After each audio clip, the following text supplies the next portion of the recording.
開始之先，睇追加 VO 亞甲藍的共同信息印證。4月18號，嫲嫲牧師介紹亞甲藍，除咗係一種染料之外，仲有逆轉癌細胞嘅神奇功效。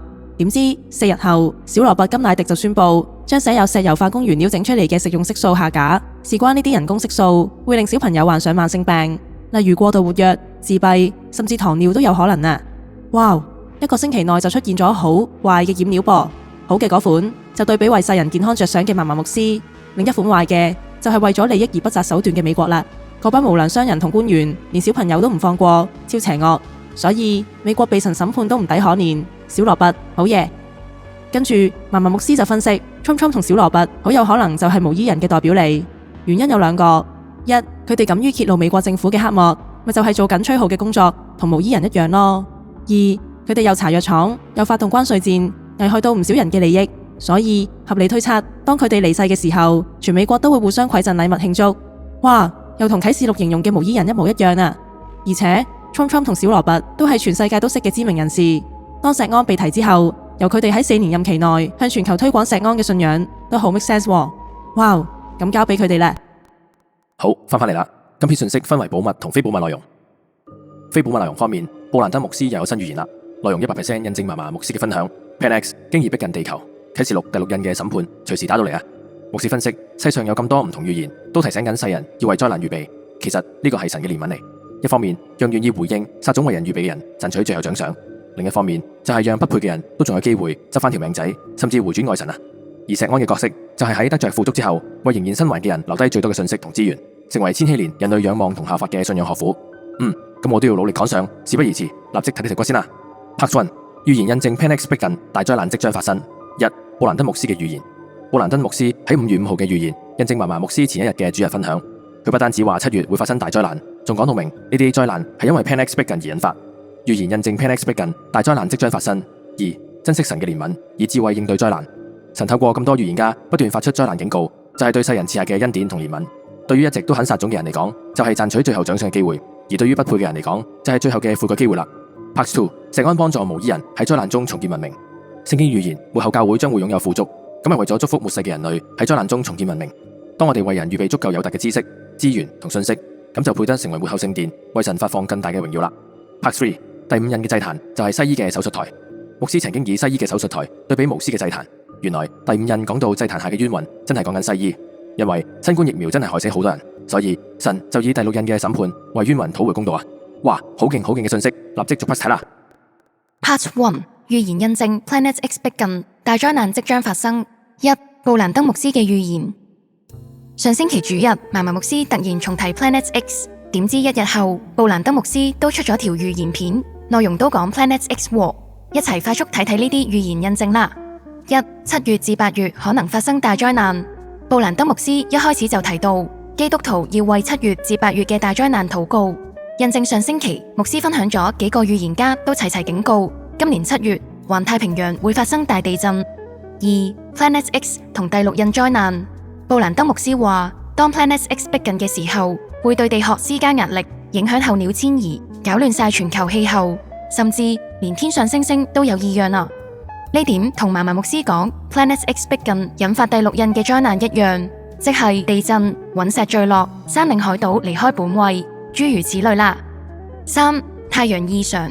佢又提到太陽嘅光線將會變暗，就好似第6同第7印咁，日頭變黑像毛布，日月星嘅1/3變黑暗，白晝嘅1/3無光，全部都同上星期嘅主日一模一樣。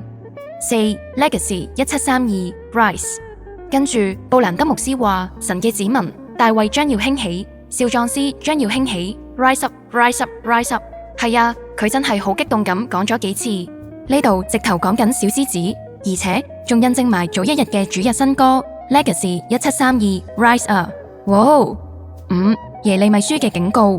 最後布蘭登牧師2次提到耶利米書，佢提醒基督徒要保守自己嘅好性格，至可以成為神大用嘅聖潔器皿。原來嫲嫲牧師當年決定建立石安，就係因為一個有關耶利米書嘅預言。睇睇耶利米書1章17至19節，所以你當束腰起來，將我所吩咐你的一切話告訴他們。看啊，我今日使你成為堅城、鐵柱、銅牆，與全地和猶大的君王、首領、祭司、定地上的眾民反對，他們要攻擊你，卻不能勝你，因為我與你同在，要拯救你。這是耶和華說的。哇，成段經文咪就係錫安過去40年嘅寫照咯。經文嘅背景係猶大人無理攻擊，甚至殺死當時嘅先知，所以神就派耶利米去警告佢，仲即時頒布埋審判添。結果說時遲那時快，耶利米呢頭講完，嗰頭嘅猶大就滅國嚕。冇錯，耶利米書同舊約所有先知書唔同嘅一點，就係唔使等，呢頭講，嗰頭就會中。所以今次布蘭德牧師講起耶利米，好有可能呢頭講完大災難，嗰頭就發生啦。當然，布蘭德牧師嘅預言比主日仲長好多，麻麻牧師都建議要上 YouTube 睇返完整版啊。咁大家記得重溫完主日就去睇埋啦。預言印證 Planet X 逼近，大災難即將發生。2. 珍惜神嘅憐憫，以智慧應對災難。好啦，神用咗咁多預言，一早講定7月會有大災難，其實係對人嘅憐憫嚟啊。一方面，讓願意憑信心撒種回應嘅人有資格得到神嘅祝福同獎勵，呢種做法係神最中意嘅。就好似以往麻麻牧師對住全教會用信心回應神嘅帶領，儲糧、帶旅行、帶度假樣樣齊，所以而家錫安咪擁有人人都羨慕嘅健康同祝福咯。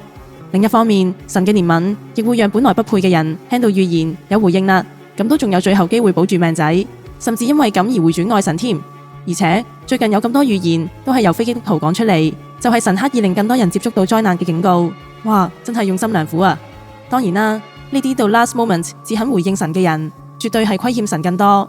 喺永恆入面，只可以着住白衣拎塊葉搖下搖下，同辛苦冇得比啊！不過起碼可以留返條命仔，成為無依人度過大災難啊！至於神俾足機會都仲係不信喐都唔喐嘅人，會有咩下場呢？唉，咁就罪加一等，死咗都唔可惜啦。過去幾年疫情就係因為世人冇聽錫安嘅分享，結果咪死咗成10億人咯。其實佢哋嘅下場係自己攞嚟嘅，所以面對預言，我哋都要以寧可信其有嘅心態，珍惜神俾嘅機會，以信心回應啊。Part 2，錫安幫助無依人喺災難中重建文明。講到非基督徒接收預言，西巴就話咁就更加明白牧師之前分享嘅知識海洋啦。當時牧師仲因為預知夢信息喺經濟上作出預備。西巴就問：當教會富足咗之後，會點部署呢？麻麻牧師就答：教會嘅資源唔止係用嚟避災，仲可以幫助千禧年嘅人重建文明同信仰啊！事關如果真係發生地軸轉移，好多地方都會裂開變成島嶼。仲有啟示錄嘅災難呢？又隕石撞地球，又地震，又海嘯，全球真係會爛到砌唔翻埋，所有嘢都要預標過啊！所以當教會富足咗之後，除咗要留低有用嘅救命知識之外，仲可以儲備更多祝福人嘅物資，例如脫水食物、太陽能板、可以長期造水嘅抽濕機，諸如此類，等無依人同幸存者可以重建家園，慢慢恢復信仰同生活啦。睇睇哈該書2章9節，這後來的殿的榮耀必大過先前的榮耀。主耶穌以木匠者嘅身份成就救恩，直到今日，連美國總統都要向佢禱告啊！但係哈該書講明，末後嘅殿比先前更大，即係話辛苦為神建立嘅信仰學校，一定可以更大程度咁祝福到千禧年世代，更加榮耀神啊！一齊加油啦！ Part 3， 第5印嘅祭壇就係西醫嘅手術台。嚟到信息嘅最後部分，麻麻牧師終於解明第5印所講祭壇下嘅冤魂就係指西醫嘅手術台啊！原來早喺1989年，牧師分享玩具與邪教嗰陣，就以西醫嘅手術台對比無醫嘅祭壇。當時牧師分享，西醫監3位未死嘅病人移植器官，仲要唔落麻醉喎，呢種咁殘忍嘅做法，同古代巫師將生人獻祭一模一樣啊！睇睇啟示錄6章9至10節，揭開第5印的時候，我看見在祭壇底下有為神的道，並為作見證被殺之人的靈魂，大聲喊着說：聖潔真實的主啊，你不審判住在地上的人，給我們伸流血的冤，要等到幾時呢？今時今日，新冠疫苗真係令好多人死得不明不白，好冤枉。咁就明白點解喺祭壇底下會有咁多冤魂嘅呼聲啦。事關真係好無辜，亦即係話第6印隨時發生，因為神要親自施行審判，為呢啲人討回公道啊！明白晒，咁我都要保持警醒，預備好隨時被提啦。好，最後嚟個重點回顧加新聞獎啦。1. 布蘭德牧師嘅預言印證 Planet X 逼近，大災難即將發生。布蘭德牧師喺5月5日嘅預言印證麻麻牧師前一日嘅主日分享。佢不單止話7月會發生大災難，仲講到明呢啲災難係因為 Planet X 逼近而引發。2. 珍惜神嘅憐憫，以智慧應對災難。神透過咁多預言家不斷發出災難警告，就係對世人賜下嘅恩典同憐憫。對於一直都肯撒種嘅人嚟講，就賺取最後獎賞嘅機會。而對於不配嘅人嚟講，就係最後嘅悔改機會啦。3. 石安幫助無依人喺災難中重建文明。